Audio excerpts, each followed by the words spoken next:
내일부터 이스라엘은 지도에서 사라질 겁니다. 70년 혈맹 미국의 입에서 나온 사형 선고였습니다. GPS를 끊겠다, 금융을 막겠다, 미군을 철수하겠다. 사방이 불바다인데 동맹이라던 나라는 칼을 들이밀었습니다. 그런데 이스라엘 차관이 미국 전화를 끊고 전 세계가 경악할 선택을 합니다. 급히 연결한 전화번호, 국번은 대한민국 서울이었습니다. 수화기 너머에서 들려온 한마디. 눈 깜빡할 사이면 됩니다. 이 짧은 대답이 중동의 역사를 뒤집었습니다. 미국도 막지 못한 한국의 비밀 병기, 지금 바로 공개합니다. 제 이름은 아리벤 즈비입니다.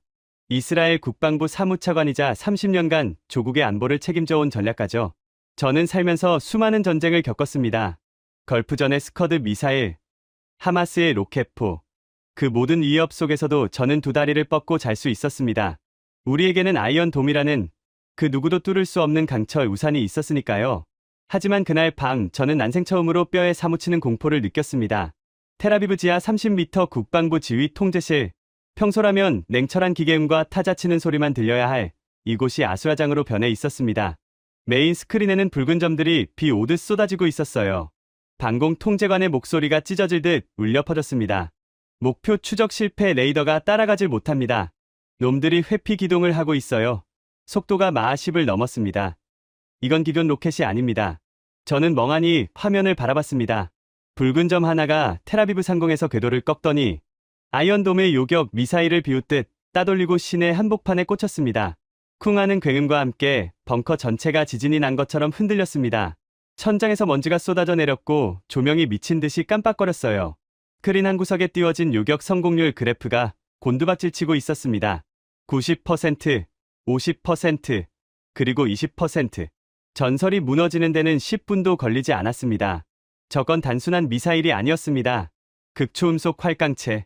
대기권 상층부에서 물수제비 뜨듯 튕기며 나라와 레이더망을 무력화시키는 악마의 무기였죠. 적대 세력이 어디서 저런 기술을 얻었는지 생각할 겨를조차 없었습니다.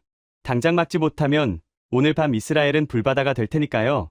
저는 떨리는 손으로 위성 전화기를 집어 들었습니다.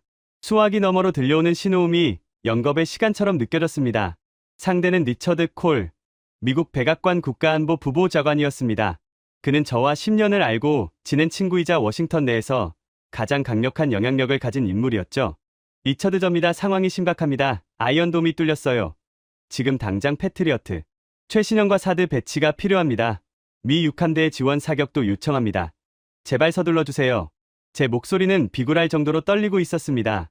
자존심 따위는 개나 줘버린 지 오래였어요. 지금 밖에서는 내 가족, 내 이웃들이 죽어가고 있었으니까요. 그런데 수화기 너머에서 들려오는 리처드의 목소리는 소름 끼칠 정도로 차분했습니다. 마치 남의 나라 날씨 이야기를 하는 것처럼요. 아리, 진정해요. 우리 위성으로 다 보고 있습니다. 상황이 안 좋더군요. 텔아비브 북부 발전소가 날아갔다면서요. 보고만 있지 말고 병력을 보내달란 말입니다. 리처드, 우린 동맹이지 않습니까? 상호방위 조약 잊었습니까? 리처드가 낮은 숨을 내쉬더니 천천히 말을 이었습니다. 동맹 중요하죠. 하지만 아리, 세상에 공짜 점심은 없다는 거 잘 알지 않습니까? 대통령께서 이번 지원에 대해 몇 가지 조건을 거셨습니다. 조건. 지금 사람이 죽어나가는데 조건이라니요. 저는 이를 악물고 물었습니다. 원하는 게 뭡니까? 방위비 분담금 인상입니까? 아니면 가자지구 철수입니까? 뭐든 들어줄 테니 당장 요격 미사일부터 보내요. 아니요, 돈 문제는 아닙니다. 우린 좀 더 확실한 보증을 원해요. 모사드가 관리하는 중동 전체의 휴민트 정보망, 그리고 블랙리스트 원본 데이터를 우리 CIA 서버와 실시간으로 연동해 주십시오. 저는 제 귀를 의심했습니다. 휴민트 정보망은 이스라엘의 생명줄이나 다름없었습니다. 적진 깊숙이 심어놓은 스파이들의 명단과 그들이 보내오는 1급 기밀들을 미국의 통째로 넘기라는 건 국가의 눈을 뽑아 바치라는 소리나 마찬가지였으니까요. 게다가 블랙리스트 원본이라니요. 그건 이스라엘의 가장 어두운 치부이자 마지막 보루였습니다. 리처드, 지금 제정신입니까? 그건 주권 침해입니다. 나라, 문을 활짝 열어주라는 소리잖아요. 리처드의 목소리가 차가워졌습니다. 특유의 오만함이 묻어나는 어조였죠. 아리, 선택은 당신들 몫입니다. 그 데이터가 없으면 의회 승인을 받아내기 힘들어요. 알다시피 지금 우리 여론도 좋지 않거든요. 자존심을 지키다가 잿더미가 되든가 아니면 정보를 공유하고 살아남든가 결정해서 다시 전화해요. 30분 들이죠. 뚜뚜뚜. 전화가 끊겼습니다. 저는 망연자실한 채 수화기를 들고 서 있었습니다. 배신감에 치가 떨렸습니다. 70년 혈맹, 자유의 수호자, 중동의 유일한 파트너. 그 모든 수식어는 위기 앞에서 휴지 조각에 불과했습니다. 미국에게 이스라엘은 동맹이 아니었습니다. 그저 필요할 때 빼먹을 수 있는 정보 자판기이자 중동 전략의 장기말일 뿐이었던 겁니다. 그때였습니다. 북한이 사색이 되어 달려왔습니다. 차관님 2차 공격 징후가 포착되었습니다. 이번엔 규모가 더 큽니다. 미사일 수백 발이 동시에 발사 준비 중이라고 합니다. 이대로면 텔아비브는 지도에서 사라집니다. 눈앞이 캄캄했습니다.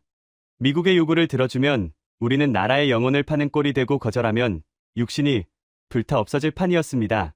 독 안에 든 쥐, 아니 벼랑 끝에 몰린 짐승이 된 기분이었습니다. 저는 책상 위에 놓인 낡은 위스키 잔을 집어던졌습니다. 와장창, 유리가 산산조각 나며 파편이 튀었습니다. 파편 조각에 비친 제 얼굴은 패배자의 모습 그 자체였습니다. 아무도 우리를 도와주지 않는다. 우리는 철저히 혼자다. 절망이 목구멍까지 차오르던 그때 책상 구석에 놓인 낡은 가죽 다이어리 하나가 눈에 들어왔습니다. 아버지의 유품이었습니다. 1973년 요음키푸르 전쟁 당시 전차 부대장이었던 아버지가 평생을 끼고 사셨던 그 다이어리. 아버지는 돌아가시기 전 제게 이 다이어리를 건네며 알 수 없는 말씀을 남기셨습니다. 아리 언젠가 너가 도저히 풀 수 없는 문제를 만날 때가 올 거다. 사방이 적으로 둘러싸이고 믿었던 친구마저 등을 돌릴 때 그때 이 마지막 장을 펴보거라. 거기에 답이 있을지도 모른다. 저는 홀린 듯 다이어리를 집어들었습니다. 누렇게 바랜 종이, 잉크 냄새가 희미하게 배어있는 그곳. 떨리는 손으로 마지막 장을 펼쳤습니다. 거기에는 꼬부랑 글씨의 히브리어로 짤막한 메모가 적혀 있었습니다. 그리고 그 메모 아래에는 빛바랜 흑백 사진 한 장이 붙어 있었죠. 사진 속 배경은 1970년대의 열사중동 사막 건설 현장이었습니다. 그런데 사진 속 인물들은 유대인이 아니었습니다. 까맣게 그을린 얼굴, 깡마른 체구지만 눈빛만은 형형하게 빛나던 동양인 기술자들. 그들은 물 한 방울 나지 않는 사막 한가운데서 거대한 파이프라인을 연결하고 있었습니다. 메모의 내용은 이랬습니다. 이들은 귀신이다. 불가능을 모르는 사람들이다. 미국이 1년 걸린다는 공사를 3달 만에 끝냈다. 그들은 돈을 위해 일하지 않았다. 자존심을 위해 목숨을 걸었다. 아리. 만약 세상 모든 기술이 너를 배신하거든 동쪽 끝에 있는 이 작은 거인들을 찾아가라. 저는 사진 뒷면을 확인했습니다. 거기에는 굵은 펜으로 딱 5글자가 적혀 있었습니다. 코리아. 심장이 미친 듯이 뛰기 시작했습니다. 미국이 포기한 전장. 모두가 불가능하다고 했던 기적. 아버지가 목격했던 그 동쪽의 거인들. 혹시 그들이라면 이 절망적인 상황을 뒤집을 수 있지 않을까? 저는 당장 비서실장을 호출했습니다. 지금 당장 한국 대사관 무관을 연결해. 그리고 내 전용 회선을 보안 채널로 돌려. 미국 CIA가 절대 도청할 수 없는 라인으로. 비서실장이 당황하며 물었습니다. 차관님, 한국이라니요? 지금 미국과 협상 중이지 않습니까? 리처드 보좌관이 알면 난리가 날 겁니다. 제가 소리쳤습니다. 미국은 우리를 버렸어.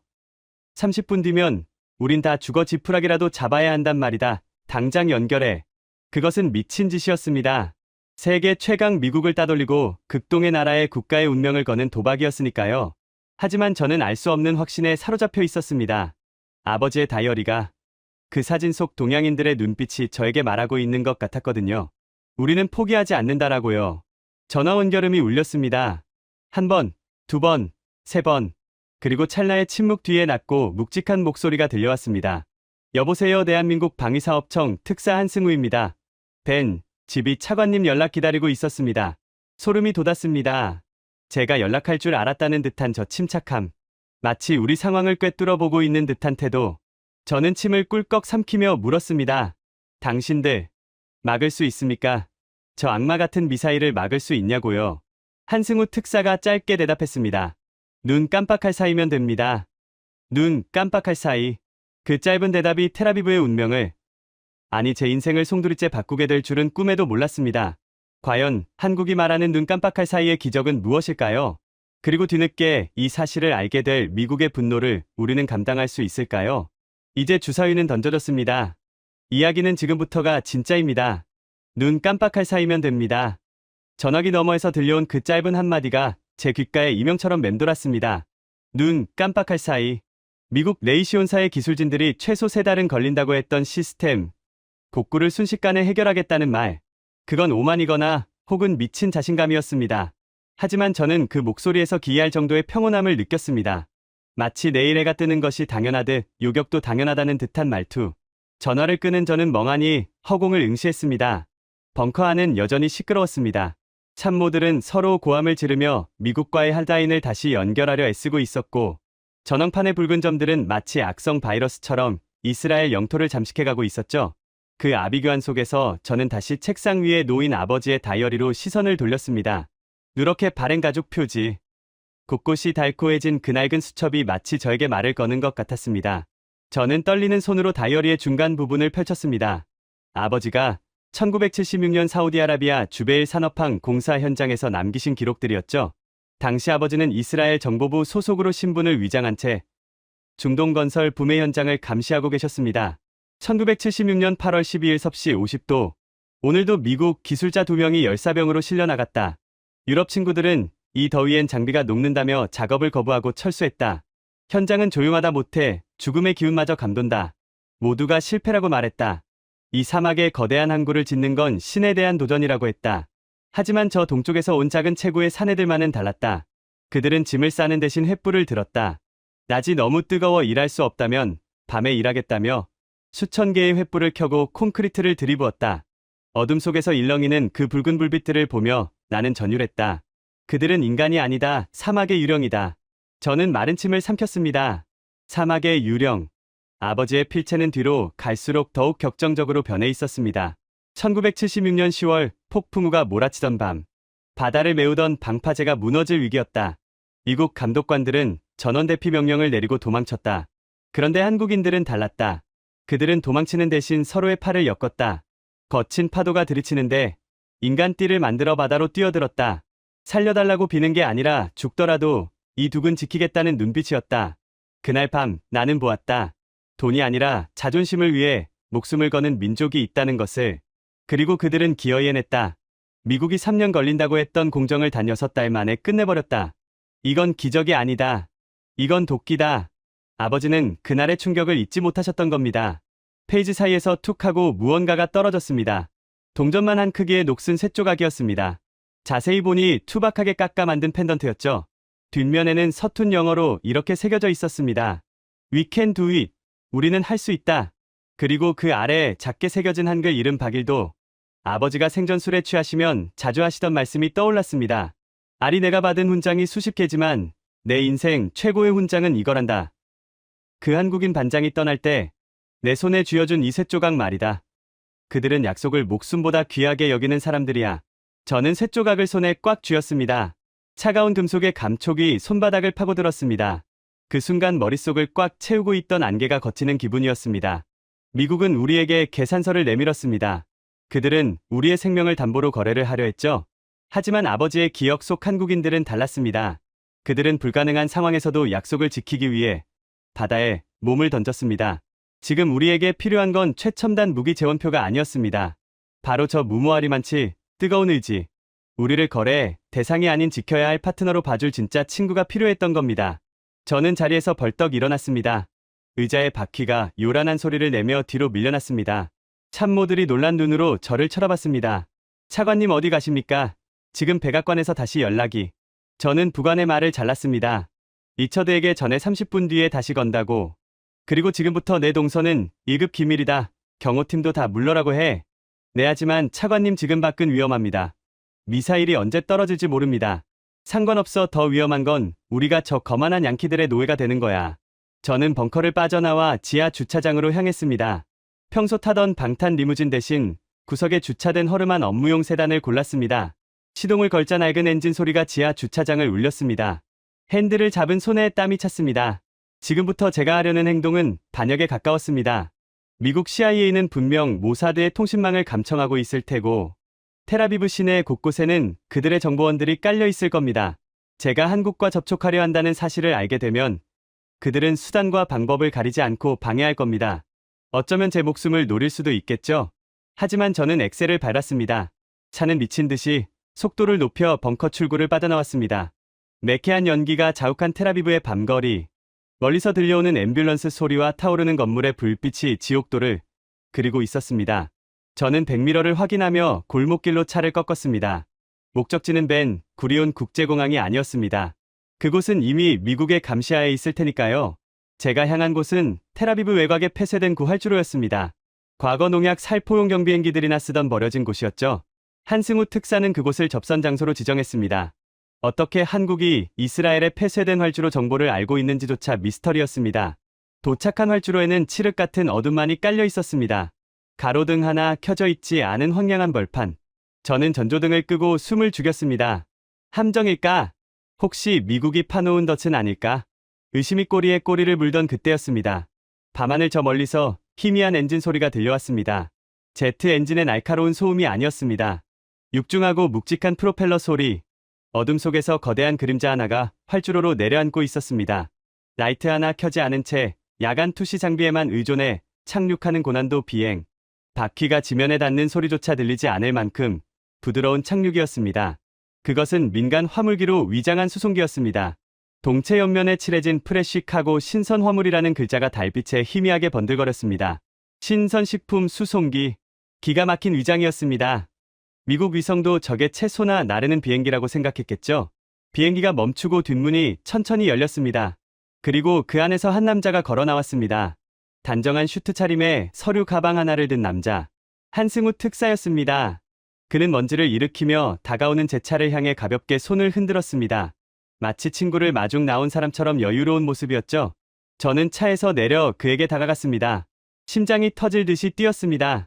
그의 뒤로 램프가 열린 화물칸 내부가 살짝 보였습니다. 그 안에는 채소 상자 대신 검은색 방수포로 덮인 거대한 물체들이 실려 있었습니다.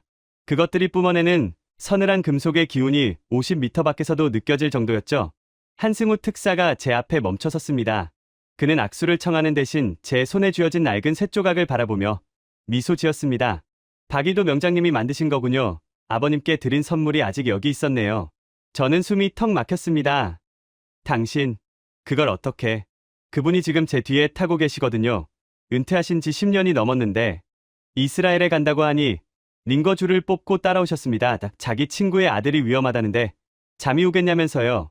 저는 뒷머리를 한 대 얻어맞은 기분이었습니다. 아버지가 말했던 사막의 유령, 그 전설 속의 인물이 지금 저 비행기 안에 있다는 겁니다.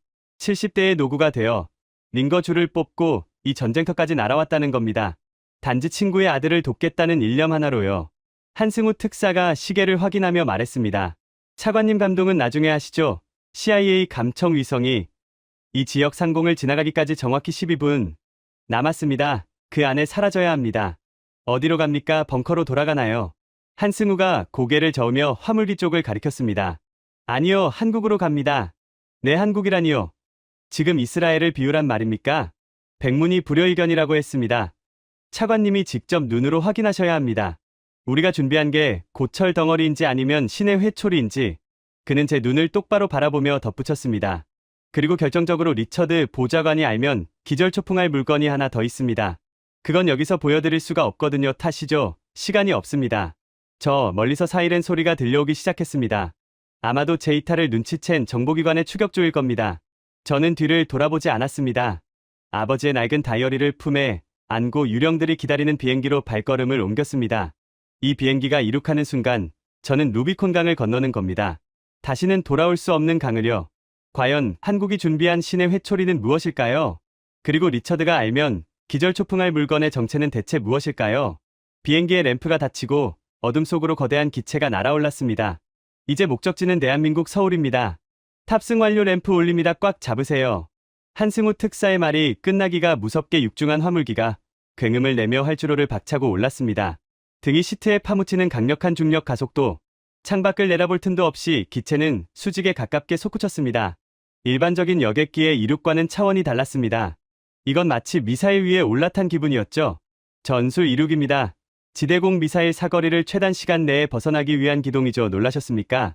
맞은편 좌석에 앉은 한승우가 태연하게 물었습니다. 그는 흔들리는 기체 안에서도 노트북을 펴고 무언가를 빠르게 타이핑하고 있었죠. 저는 롤러코스터를 탄 사람처럼 손잡이를 꽉 쥔 채 고개만 끄덕였습니다. 미국 감시망은 괜찮은 겁니까? 지금쯤 리처드 보좌관 책상 위에는 이스라엘 차관이 탄 차가 텔아비브 외곽에서 폭발했다는 가짜 보고서가 올라가 있을 겁니다. 우리 정보팀이 심어놓은 연막작전이죠. 당분간 차관님은 행방불명 상태입니다. 저는 입을 다물지 못했습니다. 이스라엘의 모사드조차 혀를 내두를 만한 치밀함이었습니다. 단 10분 만에 한 나라의 국방 차관을 감쪽같이 증발시키다니요. 기체가 안전궤도에 진입하자 비로소 숨통이 트였습니다. 저는 안전벨트를 풀고 기내를 둘러봤습니다. 창문 하나 없는 삭막한 화물칸. 그곳엔 정체를 알 수 없는 거대한 컨테이너들이 빼곡히 들어차 있었습니다. 그리고 구석진 자리에 낡은 점퍼를 입은 노인 한 분이 앉아 계셨습니다. 백발이 성성한 머리, 깊게 패인 주름, 그리고 유독 눈에 띄는 투박하고 거친 손. 바로 아버지의 다이어리에 적혀있던 그 이름 바기도 명장이었습니다. 저는 떨리는 마음으로 그에게 다가갔습니다. 그는 눈을 감고 묵주 같은 것을 돌리고 계셨습니다. 가까이 가보니 묵주가 아니었습니다. 그것은 닳고 다른 볼트와 너트를 엮어 만든 기묘한 팔찌였습니다. 어르신, 아리 벤 즈비입니다. 벤 즈비 장군의 아들입니다. 노인이 천천히 눈을 떴습니다. 그 눈빛은 나이를 잊은 듯 맑고 깊었습니다. 그는 저를 한참이나 바라보더니 주름진 얼굴에 옅은 미소를 지으셨습니다. 눈매가 자네 아버지를 쏙 빼닮았구먼. 고집스러운 턱선까지 말이야. 그의 목소리는 갈라져 있었지만 따뜻했습니다. 어르신 몸도 편치 않으시다 들었습니다. 왜 이런 위험한 길을. 박명장이 손에 쥐고 있던 볼트 팔찌를 만지작거렸습니다. 자네 아버지는 50년 전 내 목숨을 2번이나 구해줬어. 한 번은 공사장에서 떨어진 철근을 몸으로 막아줬고 또 한 번은 말라리아에 걸린 나를 업고 사막을 30km나 뛰었지. 그런 친구의 아들이 죽게 생겼는데 내가 병원 침대에 누워있으면 그게 사람인가 짐승이지. 가슴 한 구석이 묵직해졌습니다. 가슴 한 구석이 묵직해졌습니다. 생면부지의 외국인을 위해 70대 노인이 목숨을 걸고 날아오다니. 이것이 한국인들이 말하는 정의라는 걸까요? 아니면 아버지 세대가 공유했던 전우애 같은 걸까요? 그때 조종석에서 기장의 방송이 흘러나왔습니다. 화물칸 벽면에 있던 작은 창들의 덮개가 자동으로 올라갔습니다. 저는 무심코 창밖을 내다보다가 비명을 지를 뻔했습니다. 칠흑 같은 밤하늘, 우리 비행기 양옆으로 시퍼런 불꽃을 뿜어내는 전투기들이 따라붙어 있었습니다. 날렵한 형상의 스텔스기, 미국의 F-35와 비슷해 보였지만 꼬리 날개에 선명하게 박힌 태극 마크가 달랐습니다. KF-21 보람에 대한민국이 독자 개발한 4.5 세대 전투기였습니다. 그것도 무려 4대가 우리 비행기를 호위하고 있었습니다. 한승우가 제 옆으로 다가와 씩 웃었습니다. 등골이 오싹해졌습니다. 한국은 지금 진심이었습니다. 단순히 무기를 팔려는 세이즈맨의 태도가 아니었습니다. 자신들의 손님을 지키기 위해 우방국인 미국과도 맞짱을 뜨겠다는 결기. 그 살벌한 의지가 전투기의 엔진 불꽃처럼 타오르고 있었습니다. 비행기는 오산 공군기지가 아닌 더 남쪽으로 향했습니다. 도착한 곳은 서해안에 위치한 안흥 종합시험장. 한국 미사일 개발의 성지라 불리는 곳이었습니다. 활주로에 내리자마자 군용 지프들이 우리를 에워쌌습니다. 레드카펫도 환영 인파도 없었습니다. 대신 완전 무장한 특수부대원들의 삼엄한 경계만이 있었죠. 한승우는 저를 지프 뒷좌석에 밀어넣다시피 태웠습니다. 숨 돌릴 틈도 없는 강행군. 하지만 저는 불만은커녕 오히려 안도감을 느꼈습니다. 지금 이 순간에도 텔아비브의 시계는 돌아가고 있었으니까요. 지프는 어둠 속을 질주해 거대한 벙커 입구로 들어갔습니다. 지하 깊숙한 곳에 위치한 통제실. 그곳은 텔아비브의 벙커보다 훨씬 더 현대적이고 거대했습니다. 수십 개의 대형 스크린이 벽면을 가득 채우고 있었고 수백 명의 연구원들이 하얀 가운을 입고 분주하게 움직이고 있었습니다. 마치 공상과학 영화의 한 장면 같았습니다. 한승우가 중앙 스크린을 가리켰습니다. 화면이 켜졌습니다. 배경은 이스라엘의 네게브 사막. 가상의 적 미사일들이 발사되는 장면이 나타났습니다. 아니, 저는 눈을 크게 떴습니다. 화면 속 미사일의 궤적은 어제 텔아비브를 타격했던 그 극초음속 미사일과 똑같았습니다. 불규칙하게 춤을 추며 날아오는 악마의 궤적. 한승우의 설명은 정확했습니다. 우리가 실패한 원인을 정확히 짚어내고 있었죠. 한승우가 말없이 고개를 끄덕이며 옆에 있던 연구원에게 신호를 보냈습니다. 연구원의 복창과 함께 화면 한 구석에서 푸른색 빔이 솟아올랐습니다. 그것은 미사일이 아니었습니다. 레이더 빔이었습니다. 그런데 그 움직임이 기이했습니다. 마치 살아있는 생물처럼 적 미사일의 예상 경로를 미리 읽고 지나가는 것이었습니다. 예지력. 그 단어밖에는 설명할 길이 없었습니다. 적 미사일이 왼쪽으로 꺾으려는 찰나 레이더는 이미 왼쪽을 비추고 있었고 급강하를 시도하자마자 요격 미사일이 길목을 차단했습니다. 쾅쾅쾅. 화면 속에서 적 미사일 10발이 공중에서 산산조각 났습니다. 소요 시간 단 15초. 요격률 100%. 저는 입을 다물지 못했습니다. 제 질문에 답한 건 한승우가 아니었습니다. 뒤따라 들어온 박이도 명장이었습니다. 그는 주머니에서 꼬깃꼬깃한 종이 한 장을 꺼내 저에게 내밀었습니다. 거기에는 복잡한 수학 공식과 함께 손으로 그린 회로도가 빼곡히 그려져 있었습니다.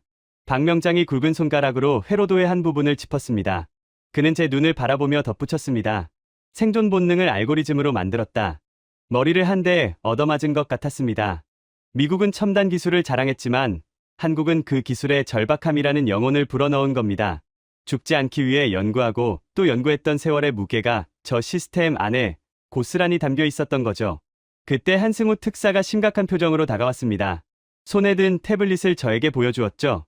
화면에는 위성 사진 한 장이 떠 있었습니다. 이스라엘 인근 해상에 떠 있는 미 항공모함 조지 워싱턴호의 모습이었습니다. 그런데 갑판 위에 전투기들이 출격 대기 상태가 아닌 무장을 해제하고 경납고로 들어가고 있었습니다. 제 목소리가 떨렸습니다. 한승우가 고개를 저었습니다. 그는 잠시 뜸을 들이더니 충격적인 말을 뱉었습니다. 눈앞이 캄캄해졌습니다. GPS 차단. 그것은 현대전에서 눈을 뽑고 귀를 자르는 것과 다름없었습니다. 모든 미사일, 전투기, 드론이 무용지물이 되는 사형 선고나 마찬가지였죠. 미국은 지금 이스라엘의 목을 조르고 있는 겁니다. 단지 자신들의 말을 듣지 않는다는 이유로. 박이도 명장의 혀를 찼습니다. 저는 절망적인 표정으로 한승우를 쳐다봤습니다. 아무리 뛰어난 요격 미사일이라도 위치 정보가 없으면 눈먼 장님일 뿐입니다. 미국이 GPS를 끄면 엘셈이든 천궁이든 다 고철이 되는 거죠. 그런데 한승우의 표정은 묘하게 차분했습니다. 그는 마치 이 상황을 기다렸다는 듯 옅은 미소를 지었습니다. 한승우가 벽면의 스크린을 다른 채널로 돌렸습니다. 화면에는 우주 공간을 유영하는 낯선 위성 하나의 모습이 나타났습니다. 그는 저에게 한 발짝 다가와 단호하게 말했습니다. 전유리 등줄기를 타고 흘렀습니다. 독자 위성 항법 시스템. 세계에서 미국, 러시아, 중국, 유럽연합만 가진 그 신의 권능을 한국이 독자적으로 구축했다니요. 그리고 그것을 지금 우리에게 공유하겠다는 겁니다. 이것은 단순한 무기 거래가 아니었습니다. 미국의 패권에 정면으로 도전하는 일종의 독립 선언이었습니다. 한승우가 출구 쪽을 가리켰습니다. 저는 주먹을 꽉 쥐었습니다. 두려움은 사라지고 가슴속에서 뜨거운 무언가가 솟구쳐 올랐습니다. 미국은 우리를 버렸지만 한국은 우리에게 새로운 눈을 뜨게 해주었습니다. 과연 아능 시험장의 눈보라 속에서 한국의 미사일은 어떤 기적을 보여줄까요? 그리고 이 모든 사실을 알게 될 리처드의 표정은 얼마나 일그러질까요? 우리는 다시 지프에 올랐습니다. 이제 진짜 증명의 시간입니다. 지프가 멈춰선 곳은 아능 시험장의 탁 트인 해안가였습니다. 2월의 서해 바다는 잔인할 정도로 추웠습니다. 차 문을 열자마자 칼날 같은 바닷바람이 뺨을 후려쳤습니다. 영하 15도, 체감 온도는 영하 30도에 육박하는 혹한이었습니다. 저도 모르게 옷깃을 여미며 몸을 떨었습니다. 중동의 사막에서 온 저에게 이 추위는 또 다른 공포였으니까요. 하지만 제 눈앞에 펼쳐진 광경은 추위조차 잊게 만들었습니다.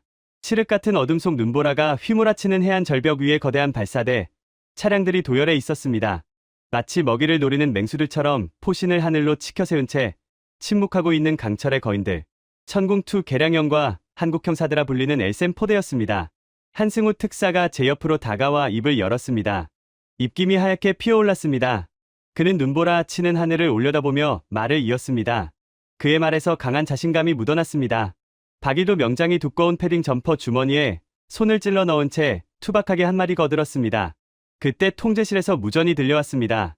한승우가 저에게 망원경을 건네주었습니다. 마하 8. 그 속도라면 여기서 눈 한 번 깜빡하면 머리 위에 떨어지는 속도였습니다. 무전과 동시에 수평선 너머에서 섬광이 번쩍였습니다. 소리보다 빛이 먼저였습니다. 붉은 화염이 밤하늘을 가르며 솟구쳐 오르더니 믿을 수 없는 속도로 우리 쪽을 향해 쇄도해 왔습니다. 그것은 단순한 비행체가 아니었습니다. 죽음 그 자체였습니다. 제가 텔아비브 벙커 스크린에서 봤던 그 공포스러운 움직임. 지그대그로 춤을 추며 다가오는 미사일을 보니 숨이 턱 막혔습니다. 제 외침이 바람 소리에 묻혔습니다. 그 순간이었습니다. 짧은 명령과 함께 제 눈앞에 있던 발사대에서 굉음이 터졌습니다. 쿡하쾅. 그런데 발사 방식이 특이했습니다. 화염을 내뿜으며 날아가는 게 아니라 미사일이 압축 공기의 힘으로 툭 튀어오르더니 공중에서 자세를 잡고 점화되었습니다. 콜드 런칭, 냉 발사. 러시아 기술을 독자적으로 개량한 한국만의 발사 방식이었습니다. 점화된 미사일은 마치 살아있는 생명체처럼 순식간에 가속했습니다. 그리고 제 눈을 의심케 하는 장면이 펼쳐졌습니다. 눈보라 속으로 사라진 요격 미사일이 갑자기 90도로 꺾이며 급상승한 것입니다. 물리 법칙을 무시한 듯한 기동이었습니다. 미국의 패트리어트는 절대 흉내낼 수 없는 움직임이었죠. 박명장의 낮은 중얼거림과 동시에 밤하늘 한복판에서 거대한 폭발이 일어났습니다. 쾅! 검은 밤하늘에 태양이 뜬 것처럼 환한 빛이 터져 나왔습니다. 눈보라가 폭발의 충격파에 밀려 동그랗게 구멍이 뚫렸습니다. 정확한 명중, 직격이었습니다. 파편 하나 남기지 않고 적 미사일을 가루로 만들어버린 겁니다. 저는 망원경을 내리고 멍하니 하늘을 올려다봤습니다. 입이 다물어지지 않았습니다. 한승우가 담담하게 설명했습니다. 그의 목소리에 비장함이 서렸습니다. 살기 위해서 만들었다. 그 말이 제 가슴을 후벼 팠습니다. 이스라엘과 한국, 두 나라는 너무나 닮아 있었습니다. 적들에게 둘러싸인 고립된 섬, 생존이 곧 국가의 목표인 나라들. 박명장이 덧붙였습니다. 그때 두 번째 경보가 울렸습니다. 이번엔 한 발이 아니었습니다. 적어도 순항 미사일 두 발과 고고도 탄도 미사일 두 발이 동시에 날아오고 있었습니다. 가장 막기 까다롭다는 파상 공세. 저는 긴장해서 주먹을 꽉 쥐었습니다.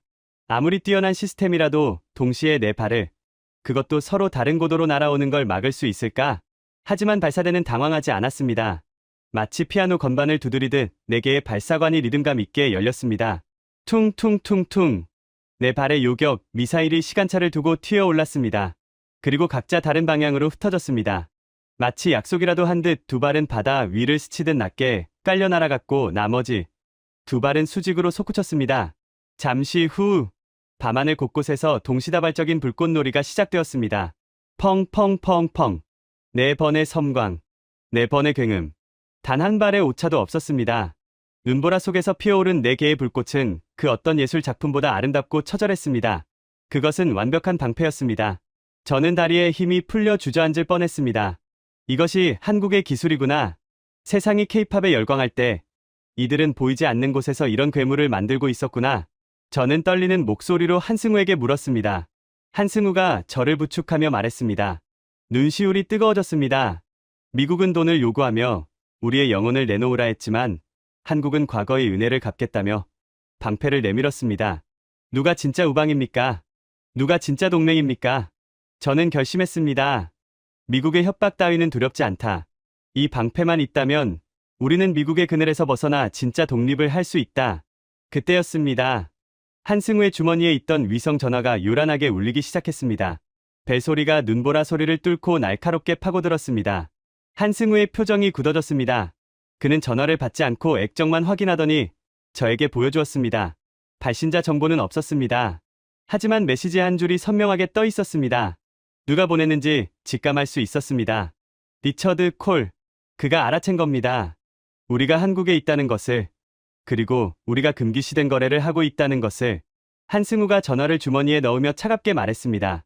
한승우가 눈보라 치는 하늘을 올려다보며 서늘한 미소를 지었습니다. 그의 뒤로 거대한 미사일 발사대가 웅장하게 서 있었습니다. 바람이 더 거세졌습니다.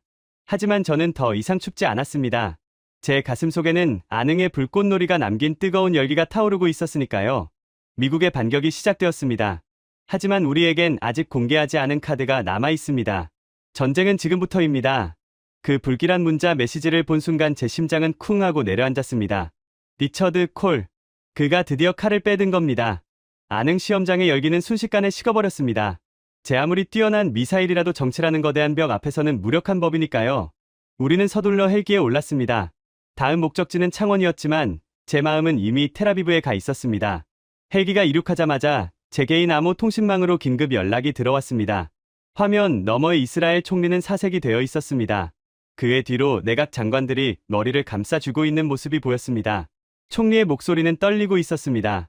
천하의 이스라엘 총리가 저렇게 공포에 질린 모습은 처음이었습니다. 총리가 마른 침을 삼키며 말을 이었습니다. 미군 철수. 그 단어가 주는 무게감은 상상 이상이었습니다. 중동 한복판에서 미군이 사라진다는 건 주변 아랍국들에게 이제 이스라엘을 공격해도 좋다는 신호를 보내는 것과 다름없었으니까요. 통신이 끊겼습니다. 검은 화면에 비친 제 얼굴은 하얗게 질려 있었습니다. 헬기 창밖으로 보이는 한국의 야경은 평화롭기 그지없었지만 제 속은 숯검정처럼 타들어가고 있었습니다. 미국의 힘은 역시나 압도적이었습니다. 우리가 발버둥 칠수록 더 강하게 목을 조여왔죠. 한승우 특사가 저에게 따뜻한 커피를 건넸습니다. 저는 체념한 듯 고개를 떨구었습니다. 아버지가 말한 기적은 여기까지인 것 같았습니다. 현실의 벽은 너무나 높고 단단했으니까요. 그때 한승우가 제 어깨를 잡고 돌려세웠습니다. 그의 눈빛은 흔들림 없이 단호했습니다. 한승우가 창밖을 가리켰습니다. 그의 말이 맞을지도 모릅니다. 하지만 옳고 그름을 따지기에 상황은 너무 급박했습니다. 특사님 말씀은 알겠습니다. 하지만 당장 GPS가 끊기면 우린 장님이 됩니다. 한국의 독자 위성. 좋아요. 하지만 그걸 이스라엘 시스템에 연동하려면 최소 몇 주는 걸릴 거 아닙니까? 그 사이 미사일이 날아오면 우린 다 죽습니다. 현실적인 문제였습니다. 시스템 통합은 하루아침에 되는 게 아니니까요. 한승우가 빙그레 웃었습니다. 그래서 우리가 창원으로 가는 겁니다. 차관님이 걱정하시는 그 문제 이미 1년 전에 해결해 놨거든요. 네? 1년 전이라니요. 우린 오늘 처음 만났지 않습니까? 이스라엘이 우리에게 손을 내밀지 않을 때부터 우리는 이미 준비하고 있었습니다. 언젠가 당신들이 우리를 필요로 할 날이 올 거라는 걸 알았으니까요. 우리는 미리 옷을 맞춰놓고 기다리고 있었던 겁니다. 소름이 돋았습니다. 한국은 미래를 보고 있었던 걸까요? 아니면 이 모든 상황을 예측하고 시나리오를 짜놓았던 걸까요? 헬기가 고도를 낮추기 시작했습니다. 어둠 속에서 거대한 불빛의 바다가 나타났습니다. 창원 국가산업단지, 대한민국 방위산업의 심장이자 밤에도 잠들지 않는 철의 도시.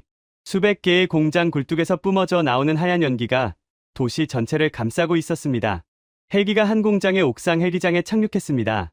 로터 소리가 잦아들기도 전에 공장 문이 열리고 한 무리의 엔지니어들이 뛰어나왔습니다. 그들의 손에는 태블릿 PC와 설계도면들이 들려 있었습니다. 그중 리더로 보이는 중년의 남자가 한승우에게 달려와 경례를 붙였습니다. 특사님 준비 완료되었습니다. 이스라엘 통신 규격에 맞춘 변환 모듈. 생산 끝났습니다. 지금 바로 선적 가능합니다. 변환 모듈. 제가 의아해하자 한승우가 설명했습니다. 이걸 꽂는 순간 이스라엘의 모든 레이더와 발사되는 한국 위성 신호를 받아들이게 됩니다. 플러그 앤 플레이 꽂기만 하면 바로 작동합니다. 소프트웨어 연동. 그건 이 칩 안에 다 들어 있습니다. 저는 입을 다물지 못했습니다.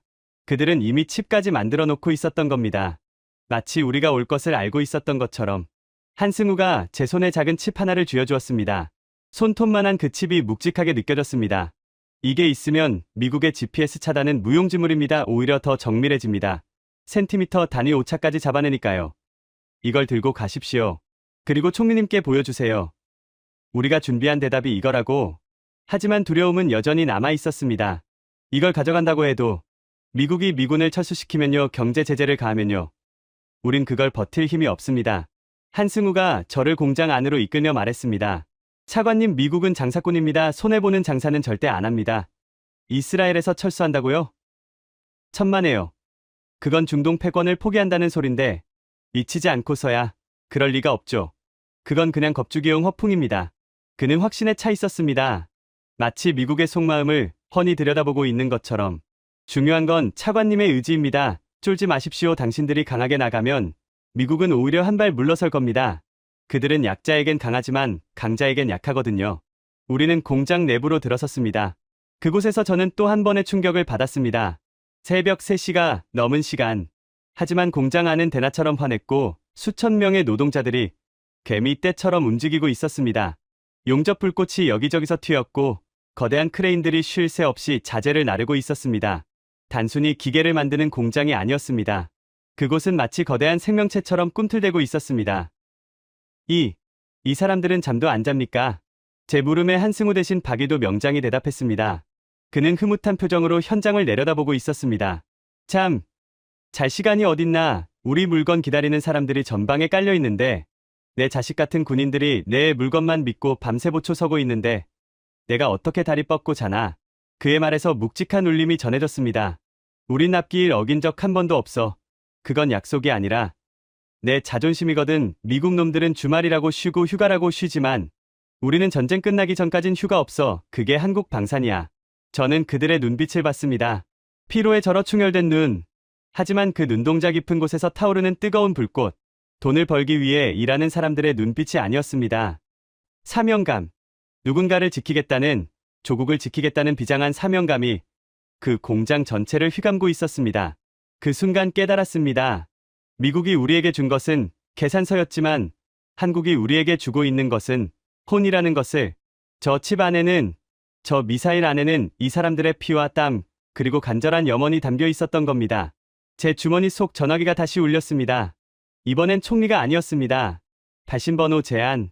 전화를 받자 익숙하지만 소름 끼치는 목소리가 들려왔습니다. 리처드 콜이었습니다. 아리 내 인내심을 시험하지 마. 창원에 있는 거 다 알고 있어. 지금 당장 그 공장에서 나와. 그리고 빈손으로 돌아와. 안 그러면 내일 아침 텔아비브 등신은 휴지 조각이 될 거야. 그의 목소리는 더 이상 친구의 것이 아니었습니다. 악마의 속삭임이었죠.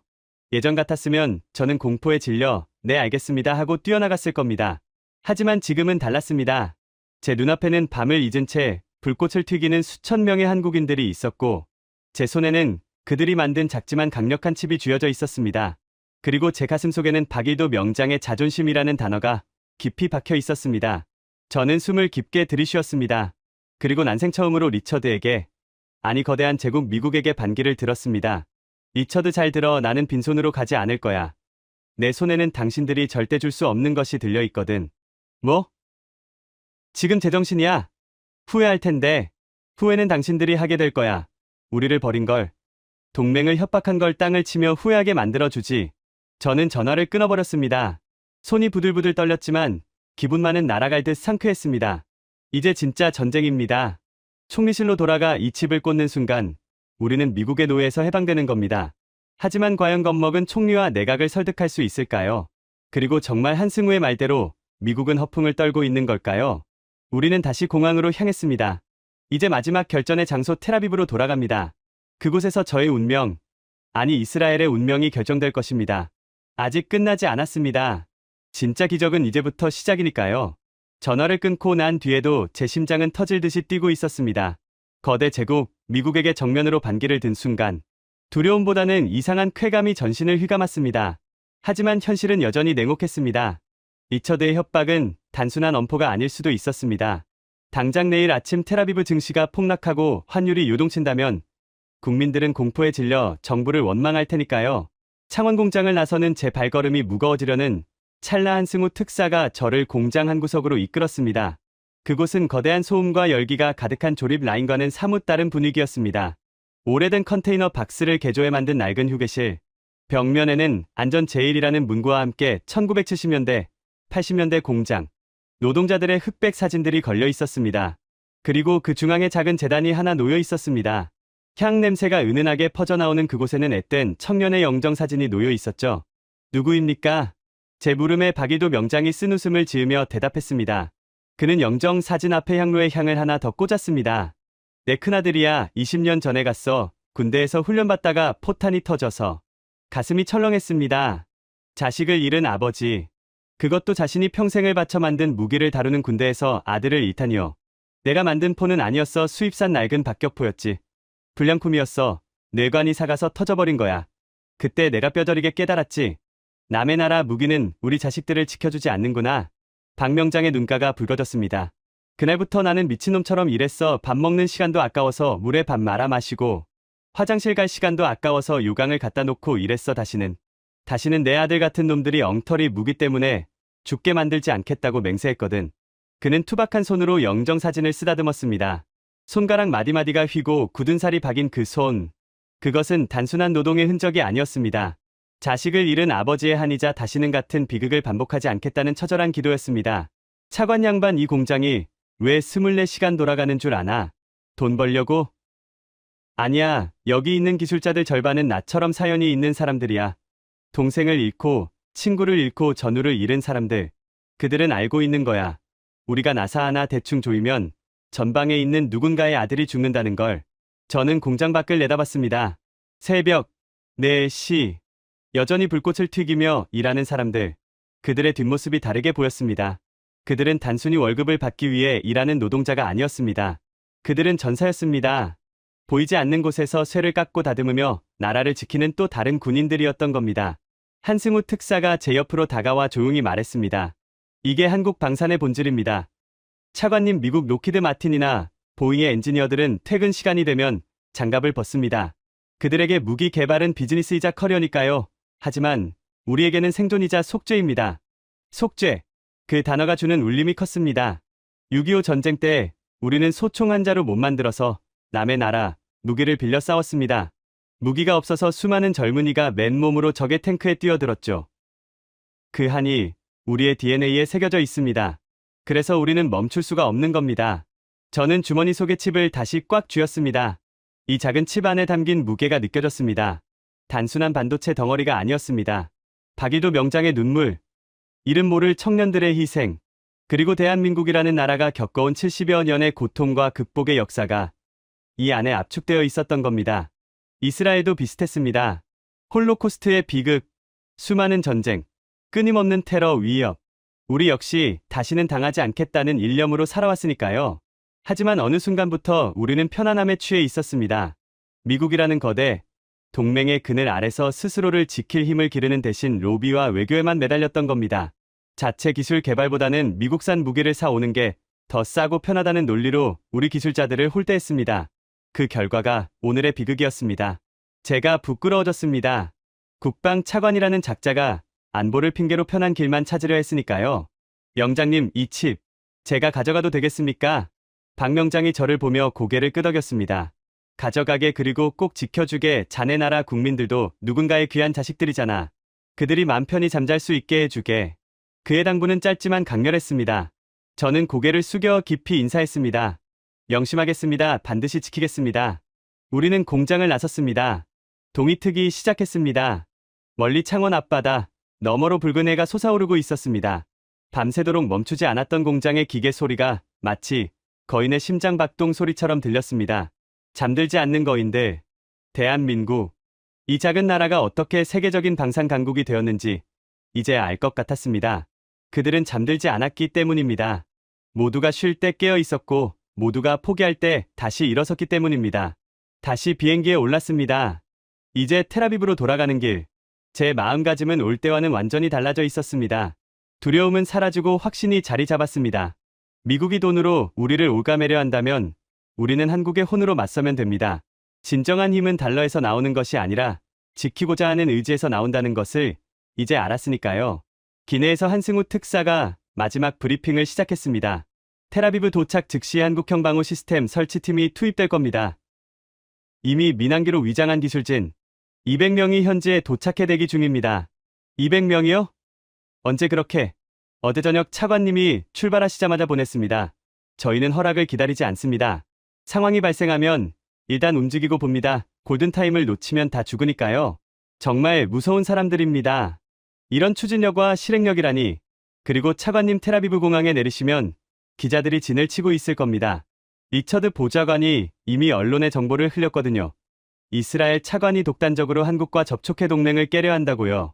아마 반역자 프레임을 씌우려 할 겁니다. 예상했던 바였습니다. 미국은 여론전을 펼쳐 저를 매장하고 이 계약을 무효화시키려 할 겁니다. 대비책이 있습니까? 있습니다. 한승우가 가방에서 서류 한 장을 꺼냈습니다. 이건 6.25 전쟁 당시 이스라엘이 한국에 보내준 구호 물자 목록입니다. 의약품, 식량, 모포. 비록 군대는 못 보냈지만 각 건국한 가난한 이스라엘이 십시일반 모아서 보내준 귀한 물건들이었죠. 저는 처음 보는 문서였습니다. 이걸 왜? 이걸 보여주십시오. 기자들에게, 그리고 국민들에게 우리가 왜 한국을 선택했는지. 돈 때문이 아니라 과거의 인연, 어려울 때 도왔던 친구의 의리를 지키기 위해서라고 말입니다. 감성에 호소하는 게 아닙니다. 명분을 만드는 겁니다. 배신자가 아니라 의리 있는 파트너라는 명분을. 감탄이 절로 나왔습니다. 한승우는 기술뿐만 아니라 외교와 여론전까지 꿰뚫고 있었습니다. 그는 단순한 세일즈맨이 아니라 난세의 전략가였습니다. 고맙습니다. 특사님, 큰 빚을 졌습니다. 빚은 저희가 갚는 겁니다. 70여 년 전에 받은 거 이제 이자 쳐서 갚는 거니 부담 갖지 마십시오. 비행기가 텔아비브 상공에 진입했습니다. 창밖으로 보이는 도시는 여전히 연기가 피어오르고 있었습니다. 하지만 어제와는 다르게 느껴졌습니다. 어제는 절망의 도시였지만 오늘은 희망의 도시로 보였습니다. 저 연기 너머 어딘가에 우리를 기다리는 국민들이 있습니다. 그리고 우리를 위협하는 미국의 그림자도 있겠죠? 하지만 더 이상 무섭지 않습니다. 제 주머니에는 한국의 혼이 담긴 칩이 있고 제 뒤에는 잠들지 않는 거인들이 버티고 있으니까요. 착륙합니다. 차관님, 준비되셨습니까? 네, 준비됐습니다. 저는 넥타이를 고쳐 매고 아버지의 다이어리를 가슴에 품었습니다. 이제 마지막 전쟁터로 들어갑니다. 리처드와의談판, 그리고 총리와 내각을 설득하는 일. 쉽지 않은 싸움이 되겠지만 저는 물러서지 않을 겁니다. 박이도 명장의 아들이, 그리고 제 아버지가 지켜보고 있으니까요. 비행기 바퀴가 활주로에 닿았습니다. 쿵! 그 진동이 제 심장을 다시 뛰게 만들었습니다. 자, 갑시다. 이스라엘의 새로운 역사를 쓰러. 텔아비브 총리관저 회의실의 문을 열었을 때 그곳은 이미 전쟁터나 다름없었습니다. 총알이 날아다니지는 않았지만 숨 막히는 침묵과 살기가 공기를 무겁게 짓누르고 있었죠. 긴 타원형 테이블 상석에는 총리가 핏기 없는 얼굴로 앉아 있었고 그 맞은편에는 리처드 콜이 팔짱을 낀 채 거만하게 다리를 꼬고 앉아 있었습니다. 마치 점령군 사령관이 패전국 장수를 신문하는 듯한 모습. 그의 뒤에는 미 대사관 직원들과 사성 장군 정복을 입은 미군 사령관이 도열해 있었습니다. 제가 들어서자 모든 시선이 쏠렸습니다. 리처드가 삐딱한 미소를 지으며 입을 열었습니다. 오, 우리의 영웅 아리 벤 즈비 차관이 돌아오셨군. 한국 공장의 매연 냄새를 잔뜩 묻히고 말이야. 그의 빈정거림에 미군 장성들이 킬킬거렸습니다. 저는 무시하고 총리에게 다가가 고개를 숙였습니다. 늦어서 죄송합니다. 총리님 보고 드릴 것이 있어 급히 왔습니다. 총리가 힘없는 목소리로 대답했습니다. 아리 이미 늦었네. 리처드 보좌관이 최후 통첩을 했어. 지금 당장 한국과의 모든 거래를 백지화하고 사과 성명을 발표하지 않으면 10분 뒤 뉴욕 증시 개장과 동시에 이스라엘 신용등급을 강등시키겠다고 하네. 신용등급 강등. 전쟁 중인 나라에서 그것은 경제적 사망 선고였습니다. 외국 자본이 썰물처럼 빠져나가고 환율이 폭등하면 미사일에 맞기 전에 굶어 죽게 될 테니까요. 리처드가 손목시계를 두드리며 재촉했습니다. 시간이 없어요. 차관 5분 남았군. 자, 어서 그 주머니에 있는 싸구려 칩이나 내놓고 항복 선언문에 서명하시지. 우리가 자비를 베풀 때 기회를 잡으라고. 내각 장관들이 저에게 애원하는 눈빛을 보냈습니다. 제발 리처드의 말을 들으라고. 자존심이고 뭐고 일단 살고 보자고 눈으로 말하고 있었죠. 하지만 저는 알고 있었습니다. 지금 무릎을 꿇으면 우리는 영원히 일어설 수 없다는 것을. 한번 노예가 되면 주인은 더 가혹한 채찍을 휘두를 뿐이라는 것을요. 저는 주머니에서 한승우 특사가 준 칩을 꺼냈습니다. 그리고 반대쪽 주머니에서는 꼬깃꼬깃한 사진 한 장을 꺼냈습니다. 박이도 명장이 아들의 영정사진 앞에서 향을 피우던 그 사진이었습니다. 저는 그 두 가지를 리처드 앞 테이블 위에 던지듯 올려놓았습니다. 탁! 싸구려 칩. 그래, 당신들 눈에는 이게 고작 몇 달러짜리 실리콘 덩어리로 보이겠지. 제가 리처드를 똑바로 노려보며 말했습니다. 하지만 이 안에는 당신들이 절대 가질 수 없는 게 들어있어. 리처드가 코웃음을 쳤습니다. 그게 뭔데? 김치 냄새라도 배어있나? 아니, 생존 본능이다. 저는 박 명장의 사진을 가리켰습니다. 이 사람은 20년 전 당신네 나라가 판불량 박격포 때문에 아들을 잃었어. 그날 이후로 그는 밥 먹는 시간도 아까워하며 20년을 하루같이 무기를 깎았다. 왜인지 아나. 다시는 내 새끼 같은 군인들이 죽지 않게 하려고. 회의실이 조용해졌습니다. 미국에게 무기 판매는 비즈니스야. 주가 올리고 로비 자금 챙기는 수단이지. 하지만 한국에게 이건 생존이야. 그들은 자신들의 아들과 딸을 지키기 위해 이 칩을 만들었어. 자, 이제 묻겠다. 비즈니스를 위해 만든 방패와 살기 위해 만든 방패 중 어느 쪽이 더 단단하겠나? 리처드의 표정이 일그러졌습니다. 그는 벌떡 일어나 테이블을 내리쳤습니다. 이봐, 아리, 여기는 신파극 찍는 촬영장이 아니야. 현실을 직시해. 당장 내일 미군이 철수하면 너희는 누구한테 울면서 매달릴 거지? 하마스? 헤즈볼라? 걔들이 너희를 씹어 먹으러 올 때 한국이 와서 싸워줄 것 같아? 걔들은 그냥 장사꾼이야. 그때였습니다. 회의실 문이 다시 열리고 한 남자가 걸어 들어왔습니다. 한승우 특사였습니다. 그의 뒤에는 이스라엘 군복을 입은 기술자들과 한국인 엔지니어들이 섞여 있었습니다. 한승우가 차분하지만 힘 있는 목소리로 말했습니다. 장사꾼이라뇨? 보좌관님 말씀이 지나치군요. 저희는 이미 약속을 지키러 왔습니다. 그가 총리에게 태블릿 PC를 내밀었습니다. 총리님, 방금 전 안흥 시험장에서 전송된 데이터입니다. 그리고 현재 텔아비브 인근의 한국형 방어 시스템 설치가 80% 완료되었습니다. 저희 기술진 200명이 지난 12시간 동안 잠 한숨 안 자고 설치했습니다. 12시간 만에 80%. 리처드의 눈이 휘둥그레졌습니다. 거짓말. 그게 어떻게 가능해? 물리적으로 불가능한 시간이야. 미국 기준으로는 불가능하겠죠. 주 52시간 지키고. 커피 브레이크 가지면 한 달은 걸릴 테니까요. 하지만 저희는 한국인입니다. 필요하다면 시간을 접어서라도 해냅니다. 한승우의 당당한 태도에 리처드는 말문이 막혔습니다. 한승우는 다시 총리를 바라보며 결정적인 한마디를 던졌습니다. 총리님, 저희는 이스라엘의 주권을 존중합니다. 블랙리스트, 정보망? 그런 거 필요 없습니다. 저희가 원하는 건 딱 하나입니다. 친구로서의 신뢰입니다. 저희 시스템을 쓰십시오. 그리고 증명하십시오. 누가 진짜 친구인지. 총리의 눈동자가 흔들렸습니다. 미국의 협박과 한국의 진심 사이에서 그는 갈등하고 있었습니다. 리처드가 마지막 카드를 꺼냈습니다. 그는 어딘가로 전화를 걸려는 신용을 하며 소리쳤습니다. 좋아, 갈 때까지 가보자고. 지금 당장 워싱턴에 연락해서 GPS 차단 승인 요청하겠어. 30초 뒤면 너희 미사일들은 다 고철이 될 거야. 협박의 수위가 선을 넘었습니다. 그 순간 총리가 자리에서 일어났습니다. 그의 얼굴에서 핏기가 사라지고 대신 붉은 분노가 차올랐습니다. 그만! 총리의 고함 소리가 회의실을 쩌렁쩌렁 울렸습니다. 그는 리처드를 향해 손가락질하며 떨리는 목소리로 말했습니다. 리처드, 자네는 지금 선을 넘었어.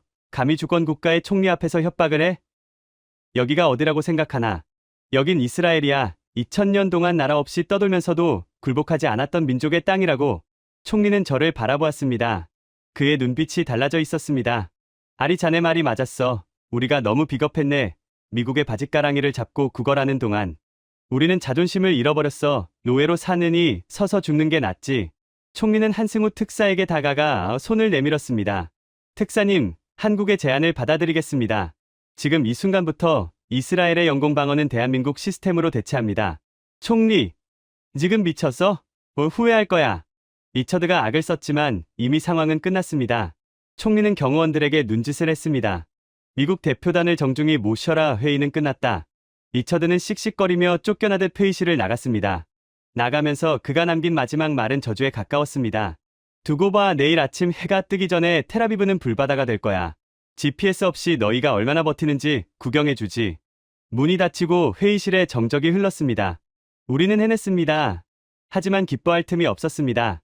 리처드의 말대로 진짜 위기는 이제부터였으니까요. 미국은 정말로 GPS를 끊을 것이고 적들은 그 틈을 타 총공세를 펼칠 겁니다. 한승우 특사가 시계를 보며 말했습니다. 시간이 없습니다. 적들의 공격 징후가 포착됐습니다. 2시간 후면 놈들이 들이닥칠 겁니다. 벙커로 이동하시죠. 우리는 지체 없이 국방부 지하 벙커로 이동했습니다. 이제 말로 하는 싸움은 끝났습니다. 진짜 미사일이 날아다니는 실전만이 남았습니다. 저는 주머니 속의 칩을 만지작거렸습니다. 이 작은 칩이, 한국인의 혼이 담긴 이 물건이 과연 미국의 빈자리를 채울 수 있을까요? 2월 초순 새벽 2시, 텔아비브 지하 벙커의 공기는 차갑게 얼어붙어 있었습니다. 어제보다 더 많은 인원이 모여 있었지만 숨소리조차 들리지 않았습니다. 중앙 스크린에는 이스라엘 전역의 레이더망 현황이 표시되어 있었습니다. 아직은 평온해 보이는 초록색 점들. 하지만 우리는 알고 있었습니다. 저 국경 너머에서 수백 발의 악마들이 발사 카운트다운을 하고 있다는 것을요. 적 미사일 발사 감지. 1차 파상 공세 시작됩니다. 수량 150발 이상.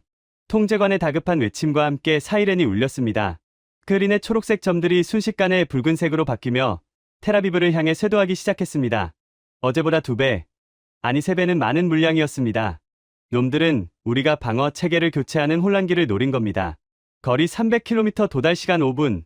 긴장감이 최고조에 달한 순간 갑자기 벙커 내의 모든 스크린이 지직거리며 검게 변했습니다. 경고 GPS 신호 소실 위치 정보 수신 불가. 붉은색 경고창이 모든 모니터를 덮었습니다. 리처드가 기어이 저지른 겁니다. 미국이 관리하는 군사 위성 GPS 신호를 차단해버린 거죠. 레이더가 먹통입니다. 미사일 궤도 추적 불가. 요격 미사일 발사 통제 장치 락다운. 벙커는 순식간에 아수라장이 되었습니다. 눈먼 장님이 된 레이더는 허공만 휘젓고 있었고 요격 미사일들은 목표물을 찾지 못한 채 발사관 속에 갇혀버렸습니다. 총리가 사색이 되어 저를 쳐다봤습니다. 아리, 이게 어떻게 된 건가? 한국 시스템은 작동하는 건가? 저는 등 뒤에 서 있는 한승우 특사를 바라봤습니다. 그는 팔짱을 끼고 스크린을 응시하고 있었습니다. 그의 표정은 소름 끼칠 정도로 침착했습니다. 특사님, 지금입니다. 한승우가 고개를 끄덕이더니 통제석에 앉아있는 한국인 엔지니어에게 짧게 명령했습니다. KGSS 전환 한국형 독자 위성 항법 시스템 가동. 라저, 시스템 전환. 엔지니어가 엔터키를 힘차게 눌렀습니다. 탁! 그 순간 기적이 일어났습니다. 검게 죽어있던 스크린들이 일제히 깜빡이더니 선명한 고해상도 지도로 바뀌었습니다. 아까보다 훨씬 더 정밀하고 또렷한 화면. 미국 GPS가 5m 오차였다면 이건 1cm 단위까지 잡아내는 초정밀 영상이었습니다. 신호 복구 완료. 한국 위성 8기가 이스라엘 상공을 커버하고 있습니다. 데이터 수신율 100%. 이스라엘 통제관들이 환호성을 질렀습니다. 이건 미쳤어. 적 미사일의 열화상까지 보여요. 탄두 동류까지 식별됩니다. 거리 150km 요격 시퀀스 가동. 한승우가 저에게 다가와 말했습니다. 보십시오, 차관님, 이게 한국의 눈입니다. 미국이 끈 불을 우리가 다 식혔습니다. 이제 남은 건 요격이었습니다. 한국형 LSAM과 천궁2 포대가 움직이기 시작했습니다. 미국 시스템과는 달랐습니다. 사람이 일일이 버튼을 누를 필요가 없었습니다. 박일도 명장이 말했던 생존 본능 알고리즘이 스스로 판단하고 결심했습니다. 화면 속에서 수백 개의 푸른색 점들이 솟아올랐습니다. 한국의 요격 미사일들이었습니다. 그들은 망설임 없이 적 미사일을 향해 날아갔습니다. 마치 자석에 이끌리듯 너기를 낚아채는 매처럼 정확한 궤적을 그리며 쾅! 벙커 안에서도 느낄 수 있는 미세한 진동이 발바닥을 타고 전해졌습니다. 스크린 속에서 붉은 점들이 하나둘씩 사라졌습니다. 불꽃놀이처럼 터져나가는 적의 미사일들. 1차 요격 성공률 98%. 잔여 미사일 3발, 2발. 전탄 격추 확인. 와! 벙커 안의 모든 사람들이 자리를 박차고 일어나 서로를 끌어안았습니다. 총리는 눈물을 흘리며 저를 꽉 안았습니다. 살았어. 우리가 살았어. 아리, 자네가 해냈어. 하지만 저는 알고 있었습니다. 이건 제가 한 게 아닙니다. 저 구석에서 묵묵히 모니터를 체크하고 있는 한국 엔지니어들, 그리고 창원의 공장에서 밤을 새워 이 칩을 만든 박일도 명장과 수많은 기술자들, 그들의 피와 땀이 우리를 살린 겁니다. 저는 한승우 특사에게 다가갔습니다. 그는 여전히 냉철한 표정으로 자녀 데이터를 확인하고 있었습니다. 고맙습니다. 정말 고맙습니다. 이 은혜를 어떻게 갚아야 할지. 한승우가 처음으로 환하게 웃었습니다. 은혜라니요, 친구끼리 당연한 거 아닙니까? 오늘 밤 텔아비브 시민들은 두 다리 뻗고 잘 수 있겠군요. 그거면 됐습니다. 그때 벙커 구석에 설치된 CNN 뉴스 화면이 눈에 들어왔습니다. 속보가 뜨고 있었습니다. 이스라엘, 미국의 도움 없이 독자 방어 성공. 중동의 하늘을 지배한 한국산 무기. 화면에는 리처드 콜이 백악관 앞에서 기자들의 질문 공세에 시달리며 당황하는 모습이 비치고 있었습니다. 그의 일그러진 표정이 모든 것을 말해주고 있었죠. 미국의 패권이 무너지고 새로운 질서가 탄생한 순간이었습니다. 다음 날 아침, 저는 총리관저 테라스에 서서 텔아비브 시내를 내려다봤습니다. 언제 전쟁이 있었냐는 듯 도시는 평화로웠습니다. 아이들은 학교에 가고 상인들은 가게 문을 열고 있었습니다. 저 평범한 일상을 지키기 위해 얼마나 많은 사람의 노력이 있었는지 그들은 모를 겁니다. 하지만 저는 기억할 겁니다. 사막의 모래바람 속에서도 횃불을 들고 일했던 사람들. 자식을 잃은 슬픔을 승화시켜 완벽한 무기를 만든 명장. 그리고 위기에 처한 친구를 위해 기꺼이 자신의 눈을 빌려준 나라. 대한민국. 저는 주머니에서 아버지가 남긴 낡은 다이어리를 꺼냈습니다. 그리고 마지막 장에 한 줄을 덧붙여 적었습니다.